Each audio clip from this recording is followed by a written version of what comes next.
Мектептерде окуу жылынын аяктаганына байланыштуу салтанаттуу иш-чаралар онлайн өткөрүлөт. Бул тууралуу Билим берүү жана Илим министрлигинин маалымат кызматы кабарлады. Мындай чечим эпидемиологиялык абалга байланыштуу кабыл алынган.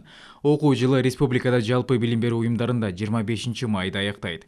Маалыматка ылайык, Бишкек, Ош шаарларынын райондук жана шаардык билим берүү бөлүмдөрүнүн жетекчилери онлайн бүтүрүүчүлөр менен мектеп администрациясынын, класс жетекчилердин, мугалимдердин куттуктоолорун уюштурушат. Онлайн форматта өткөрүлүүчү бүтүрүүчү 2021 иш-чарасынын программасы жана аны өткөрүү шарттары министрликтин буйругу менен бекитилип, бардык билим берүү уюмдарында таркатылган. Белгиленген талаптарга жооп берген видео материалдар Тагыраагы чакан концерттик программа менен коштолгон 15 мүнөттүк куттуктоолор ЛТР мамлекеттик телерадио компаниясынын Билим жана Илим каналынан көрсөтүлөт.